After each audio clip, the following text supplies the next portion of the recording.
They may have circled it. We didn't. It's just another opponent. Now it's over. It was good to get the win. Now we're looking forward to the Jets. It's just another win for us. Another victory, and we're moving on forward and focused in on another good team that we're going to have to handle. It's a division game, and they're playing really good football right now. It was a good win. Glad we won. It's always good to win on the road. So we got a quick turnaround this week. Division game, so it'll be fun. It's just another win. The Patriots lead the AFC East at 5-0, and the Jets are quietly one game back at 4-1. They face each other in Foxborough on Sunday. That'll be fun. Skip, what chance do you give the Jets this weekend? Stephen A., before yesterday, I gave the Jets not much of a chance against the Patriots in Foxborough, but I was looking ahead to December 27th at the Jets. And I thought, that's a game the Patriots could lose. But one thing happened yesterday that did give me cause to pause. Okay.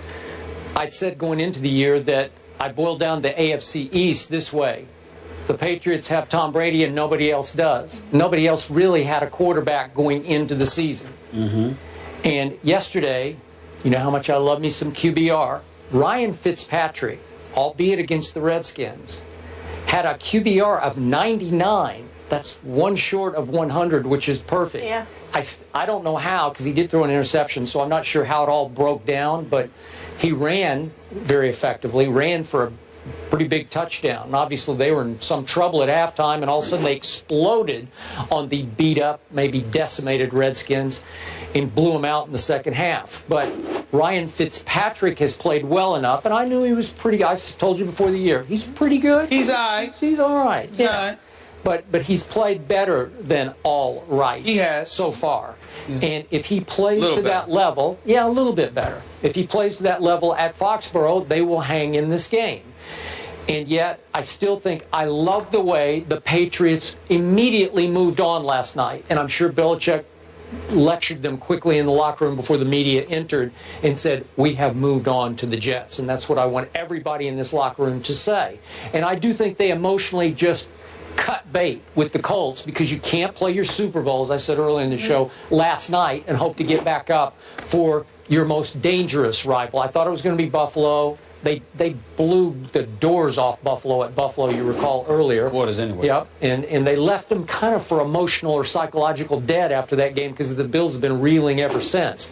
Could they do that to the Jets this time? I doubt it. Now that Revis and Cromartie are there, and Buster Screen, that's the secondary, man. So it'll be a long, hard night for Tom Brady, but I still think I'm going to give the Patriots a decided edge this time at Foxborough. I wouldn't say decided edge. I think they have an edge. But I think that one of the things you would, and I would caution everybody, all you New England Patriots lovers out there, although they deserve to be the favorites and they're the better team because they do have Tom Brady, the New York Jets have Darrelle Revis on the other side of the ball going directly up against Tom Brady. This isn't a quarterback against a quarterback where one quarterback gets to face a suspect defense and another quarterback gets to face an elite defense. No, this is a top quarterback against a top corner who also spearheads that defense. And that's what you have in the New York Jets. The New York Jets are the #1 ranked defense in the NFL. They are number 2 against the pass, number 3 against the rush. And when I look at it from that perspective, and you combine that with the fact that you have a guy in Darrelle Revis who's incredibly familiar with what New England likes to do, highly intellectual as a football player, I think that's what it's not about. Buster Screen is talented. Antonio Cromartie is talented. Yeah. But Darrelle Revis is not only elite, but he's familiar with what New England wants to do, because he didn't play for them 3 years or 4 years or 5 years ago. He was on the Super Bowl championship team, the reigning defending Super Bowl championship team that just beat Seattle this past February. Not to mention the fact they hadn't won a Super Bowl in a decade until they acquired Darrelle Revis, the ultimate mercenary in football. So when we look at it from that perspective, then you got Sheldon Richardson back, who was in the midst of things yesterday.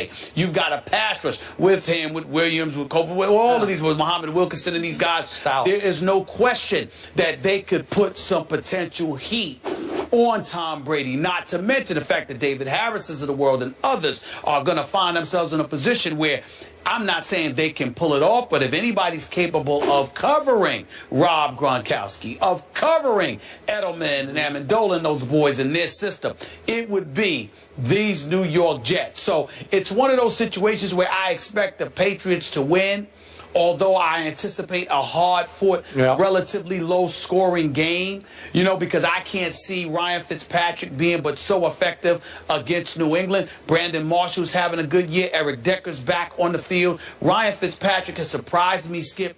I know he's got like a 76 QBR. He's got, what is it, like 7 touchdowns, and I think it was like 4 interceptions. Actually, 9 touchdowns and 7 interceptions on the year. But what is completed about 62% of his passes. What's really surprised me about Ryan Fitzpatrick, who's been around for quite a while, the beard has him looking old and all of this other, he could actually run. And I'm surprised. I've been pleasantly surprised by his ability to run a football. So I expect a hard-fought game. Wouldn't even surprise me if the Jets win. But I think going into the game, because it's in Foxborough and because it's Tom Brady, I think that you have to give New England an edge, but we reserve the right to change our mind by Friday, and I think this is going to be I think it's going to be a tough match. Okay, last really point. Sure. Remember, just as Revis got to look up close and personal at Tom Brady, Brady and Belichick got an inside look at Darrelle Revis last year too. Good point. That's true, and the whole thing is, we've only really seen the Jets for one road game this year, and that was at Indy, second game of the season. Remember, the road game against Miami was in London. So this is their first real road game of the season, as far as I'm concerned. The Jets have now matched their win total from last year, and you guys probably didn't see it because of the games, but 60 Minutes did a great piece on Darrelle Revis. Talk about highly intelligent businessman. It's awesome. It's online right now. He knows what he's doing. The Eagles have dominated the rival Giants recently, so will that trend continue on Monday Night Football? I think not. We pick that game next. Don't miss Monday Night Football when Eli and the Giants face Chip Kelly in the division rival Eagles. That's tonight at 8:15 Eastern on ESPN.